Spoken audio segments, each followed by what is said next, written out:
మీకు అసలు మొహమాటానికి కూడా మొహమాటం ఉండదు అని అంటారు, నిజమేనా? నిజమండి, చాలా మొహమాటం నాకు. మొహమాటమా? లేదని విన్నాను సార్. అయ్యో, చాలా మొహమాటం అండి అసలు. అవునా? ఎందుకంటే ఎన్టీఆర్ గారికి పరుచూరి బ్రదర్స్ ఒక స్టోరీ చెప్పి అదే అది సబ్జెక్ట్ విషయంలో మాత్రం అసలు కాంప్రమైజ్ అయ్యేవాడిని కాదు. ఫస్ట్ అనసూయమ్మ గారు అల్లుడు సినిమా తీసాం బాలకృష్ణ తోటి. ఎన్టీ రామారావు గారు సీఎం, ప్రొడ్యూసర్ కూడా. సూపర్ డూపర్ హిట్ అయిపోయింది అది. సెకండ్ ఫిల్మ్ చేద్దామని చెప్పి ఆయన తెల్లారుజామున 4 గంటలకి పిలిచారు. పరుచూరి బ్రదర్స్ నన్ను పిలిచారు. సరే, వాళ్ళు స్టోరీ మొదలుపెట్టారు. స్టోరీ మొదలుపెట్టిన తర్వాత చెప్తా ఉన్నారు, నాకు అసలు ఏం ఎక్కట్లేదు. సరే, అంతా చెప్పిన తర్వాత పెద్ద ఆయన అడిగారు, ఏం బ్రదర్ ఎలా ఉంది మీకు సబ్జెక్ట్ అని అడిగారు. నాకు పెద్ద నచ్చలేదు సార్ అన్నాను. దట్స్ ఆల్ రైట్, దానికి ఏముంది, మీకు నచ్చకపోతే మేము ఎందుకు చేస్తాం, ఓకే ఇంకోటి వేరేది ఏదైనా చేయండి బ్రదర్.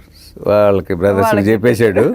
వీళ్ళు బయటకు వచ్చిన తర్వాత అసలు ఏమనుకుంటున్నారండి మీరు, ఎన్టీ రామారావు గారికి నచ్చింది ఈ సబ్జెక్టు, ఆయన అనుభవం అంత లేదు మీ ఏజ్జి, ఆయన ముందు అసలు ఈ సబ్జెక్ట్ నచ్చలేదని చెప్తారు, మీరు అసలు ఏమనుకుంటున్నారు, బ్రహ్మాండంగా ఆడుద్ది సినిమా అది ఇదని నన్ను ఆయన వదిలిపెట్టారు. పెద్ద ఆయన అడిగారు ఎట్లా ఉందని.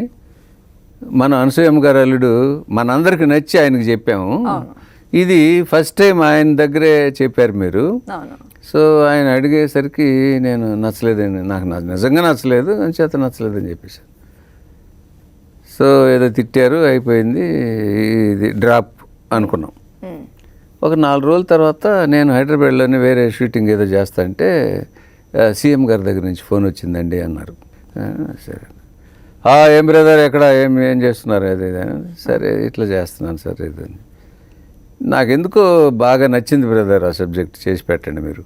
ఆయనకు నచ్చింది, ఎట్టి పరిస్థితిలో చేయాల్సిందే ఈ సినిమా అని చెప్పిన తర్వాత అప్పుడు కూడా నువ్వు అనడానికి నాకు మనసు రాలేదు. చేసేస్తాను సార్. తర్వాత బాలకృష్ణ వీళ్ళందరూ విన్నారు, వాళ్ళకి అస్సలు నచ్చలేదు. సినిమా షూటింగ్ స్టార్ట్ చేసాం. స్టార్ట్ చేసిన తర్వాత చాలా ఈజీగా బాగా చేయాల్సిన సీన్ని మామూలుగా చేసేస్తున్నాడు బాలయ్య. 1 మోర్ చేద్దాం, ఎందుకు సార్ ఫ్లాప్ సినిమాకి అనేవాడు.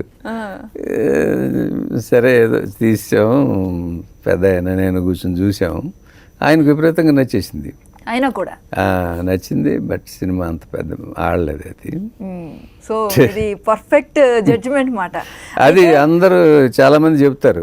స్టోరీ విషయంలో మాత్రం కోదండరాం రెడ్డి పర్ఫెక్ట్, అసలు విన్న వెంటనే చెప్పేస్తాడు అసలు బాగుందో బాగలేదని.